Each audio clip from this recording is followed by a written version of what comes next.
Okay, so a question was asked during a study session, when is it wise to pay off a mortgage?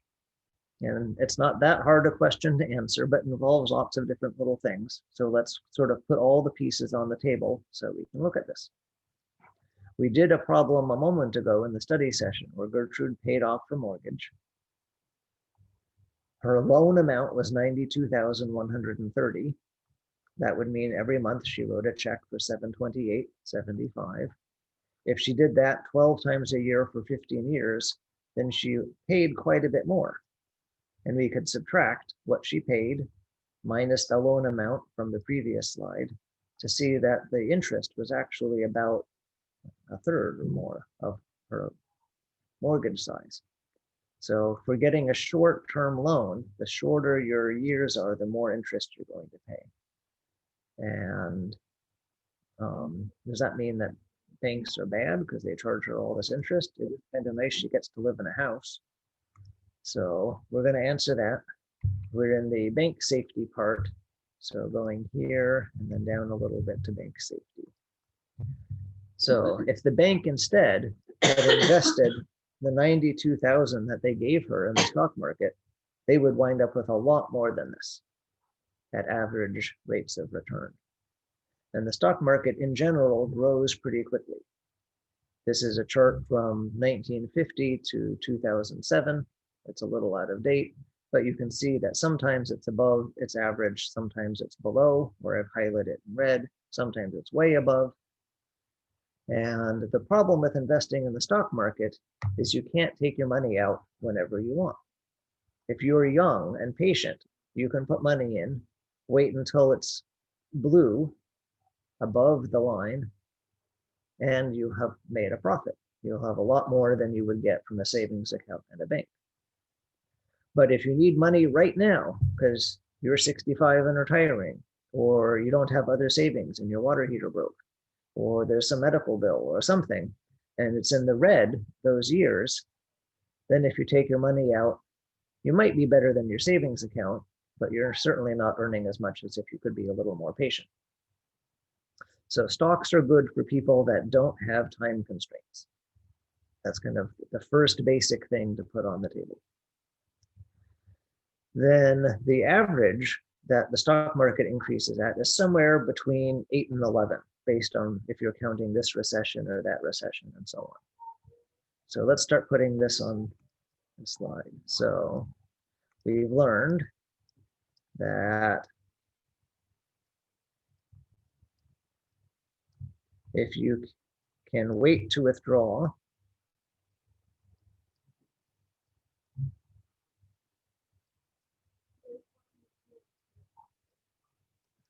then stocks can give you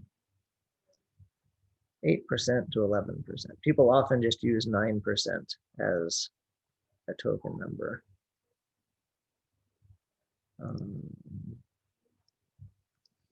So let's see what the bank could have done. We'll take our compound interest formula.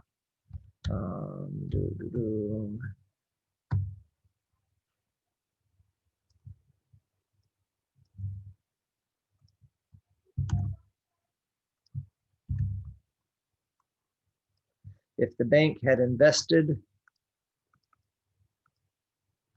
Gertrude's money instead, 92,130.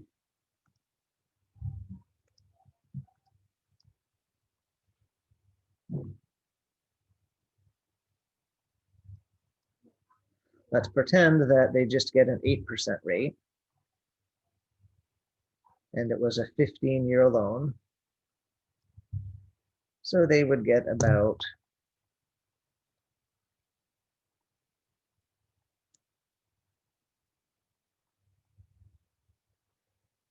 $292, $251, and so they could get a lot more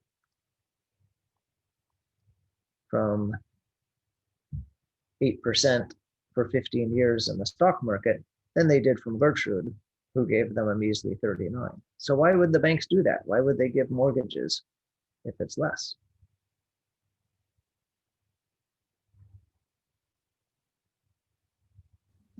Is it just more about having different investment vehicles?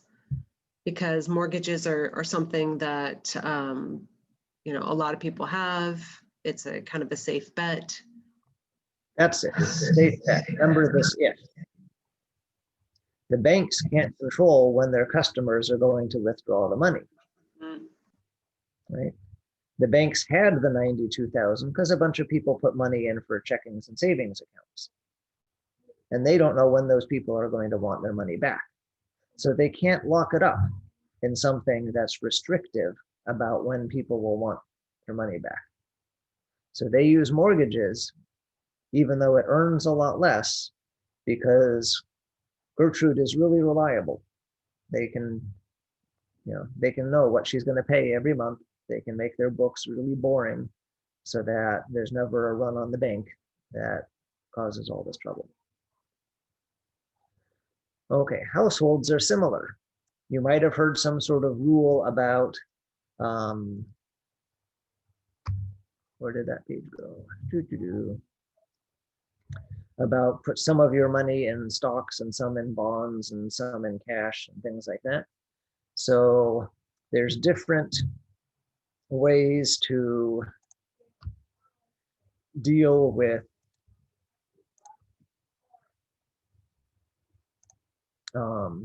what your household wants. And it's the same kind of thinking. So a slide I put up the other day, but it's worth repeating, is this quality triangle from engineering and construction. Whoops, move it around.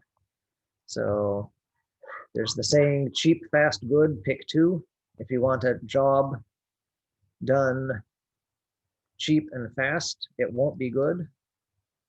Or if you want a job that's cheap and good, it won't happen fast. Or if you want something that's fast and good, you can't get it for cheap. So the similar thing for investing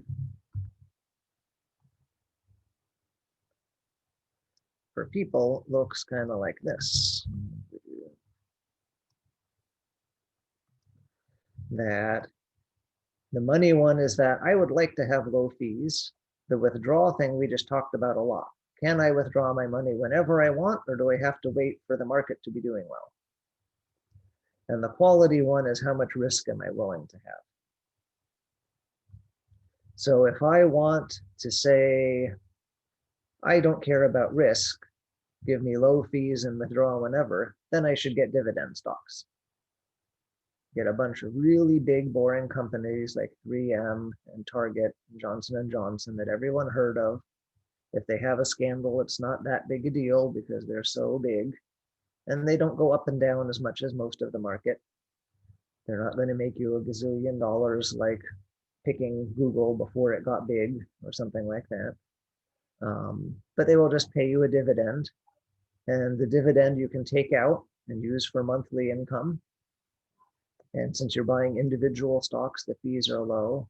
But this is risky. There could be some giant scandal and Target has to go bankrupt or something, right? On the other hand, if you don't care about when I withdraw, then you get a broad stock thing. You can buy what's called a whole market exchange traded fund, which is like a tiny bit of every company in the stock market. Your chart will look exactly like this chart. And those are cheap. They have low fees. And it's pretty low risk because the stock market is going up long term. It's never changed from that curve. But you're giving up, I can take it out whenever. You have to wait till it's above the line to be doing well. Or you can say, I don't care about fees, charge me some money. I have a big retirement account. I'm a 65-year-old person that's retired, that's saved well all my life. And then you can get what's called an annuity, where the company says, we're going to charge you 1 or 2% a year, maybe more, but we're just going to pay you out a certain amount every month for sure. And then you would know, okay, I have $2,000 a month to live off. Maybe I could be doing better money-wise, but the fees are okay. I've saved up more than enough. I just want simple budgeting. The other option is what's called a bond ladder, when LCC puts a bond out, then so many years later, you will get this much money. And most bonds, good government bonds, highly rated corporate bonds, they never go bankrupt. They never default. You're going to get your money. So you could yourself go through a lot of work and build what's called a bond ladder, where for 6 months from now, this one will mature. A year from now, this one will mature. A year and 6 months, this one will mature, and just stagger them. So you always get the income you need to live off in your retirement years. And that's a pain in the neck, right? You're giving up convenience. So now let's actually talk about your house. When is it wise to pay off a mortgage? Imagine that somebody inherits a bunch of money. Maybe they have $200,000 they inherit, and their house is $100,000. So should they keep all the money and save it, or should they spend half of their inheritance and just pay off the mortgage and be done with it? Is that a fair way to rephrase your question? Okay, I see you nodding. So it goes back to this thing that if they have time, the mortgage probably has a rate like 3% or 5%. And they could be flexible and earning 8 to 11. So they have a net gain of like 3% or more a year for not paying off their mortgage and just investing that money, if they can wait and not need any money on the red years under the curve. So if a young person is the first hero of the story, then I would say probably don't pay off much of your mortgage, if anything. If someone just ignoring a mortgage said, I'm going to loan you money at 3%, would you invest it and make lots of money? You would say, sure, I would pay 3% to make 8%. And it's even better if it is a mortgage, because you can get a tax deduction for the mortgage. If you're older, then it's the opposite answer, right? If you are someone that's going to want safety, right, let's deal with low risk, and you don't have the time for the broad stock fund, then you're stuck here on the triangle. So you're going to say, yeah, I don't need to make as much money anymore because I can't pick 3 out of 3. So I'll pay off my mortgage, use up half my inheritance, and have a much more steady, predictable income flow. Because, and yeah, expenses and so on. Because if the mortgage is 3% or 5%, by the time I add on the cost of the annuity or something like that, then I'm not going to be making much money. So I might as well just pay off a 3% mortgage rather than suffer a annuity with big expenses. There's another thing that should go in this category, which is the called certificate of deposits, and you can ladder them also. They are basically a bond, but sold by banks that just say in a year, in 2 years, whatever the term is, you get this much money, but you can't take it out early. So you can ladder those also. So if you were 65, I would say pay off your house and use bonds or CDs and make a ladder, and you won't get as much as otherwise, but that's okay. If you're that old, you don't want to be locked in to the stock market. You want your money whenever you want it, and you don't want to have risk because that's your retirement. Yeah, in my very bizarre and wild investment education, and it's only bizarre and wild because it's come from different places. It's been recommended to me to have a little bit of something in everything, and using the philosophy that, if you can stand to lose, say, $3,000, then put it in the high risk and just let it bounce around and do whatever it needs to do, especially if you don't need it for another 20 years or so. So yeah, it very much depends upon where you're at in your life and how much you can risk. Right. If you're someone in their mid 40s like myself, then you might want to do more of a healthy mix in your investment ratio so that you have a little bit of risk, you have a little bit of moderate, and then you have this like the cash reserves where, it's just doing that slow incremental, but that the money is always there. Yes, my family has 2 different contrasts. Then Yeah, as someone that is about 50, my retirement has some stocks, but a lot of bonds.